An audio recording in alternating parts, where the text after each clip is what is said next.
के शुरू होते ही जिला सोबतपुर के तमाम गली मोहल्लों में, जिनमें कंडरानी मोहल्ला, हुसैनाबाद मोहल्ला समेत तमाम शहर में मैदान करबला बन गया है। इसी वजह से लोग मजबूर होकर जो है न पैसों के एवज पानी खरीद कर इस्तेमाल कर रहे हैं कि बहरान ने शदीद शिद्दत इख्तियार कर गया है, जिससे लोग इस वक्त शदीद परेशान हैं। आइए सोबतपुर के शहरियों से मालूम करते हैं कि पानी का बहरान है, इसके हवाले से वो क्या कहते हैं।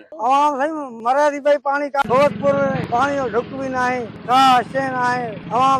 सही परेशान लगे पानी लाए बात वो गरीब को गुरबो आ केतरो जन जो पानी वठी मेहरबानी करे पानी आना है। आवाम मरे थी पई हुकूमत के अपील आहे, गरीब मिस्किन माण्हू बाबा, गरीब मिस्किन माण्हू पानी भरूं था पिया, पैसनि ते वठूं था। साफ न्याय के लाइन दुखिया हालत में बिल्कुल सोबतपुरा बाहर शहरी बाहर तंग हूँ सर मैं वर व्यवस्था बेहाल हमेशा गिट्टी भाव भरूं और लाइन ऑफ दुनिया आगे वरूं या जरेशो या तड़े को बाहर दुखे हालत में बिल्कुल मार सीट कहना दे इस्तेमाल करनी है जार इंसानों और तर्द करनी है न तो बदबू मर्द भी न ठीक है, क्योंकि हवाले से गर्मी है, हालत खराब है, गर्मी बाज है भाई, हमें चेक करो बाबा मेहरबानी कहाँ टंकी का बाल करना आप देता। सोबतपुर के शहरियों ने जिले इंतजामिया सोबतपुर और दीगर आला हुकाम से अपील की है कि शहर सोबतपुर में महकमा पब्लिक हेल्थ के ऑफिसरान की नाअहली की वजह से जो पानी का बहरान पाया गया, इसका फौरी नोटिस लेकर शहरियों को बाआसानी गर्मियों में पानी की तरसील दी जाए, ताकि शहरी पानी का इस्तेमाल करके गर्मी से बच सकें। कैमरा टीम के साथ सरदार बंगुल ज़ई, वश न्यूज़ सोबतपुर।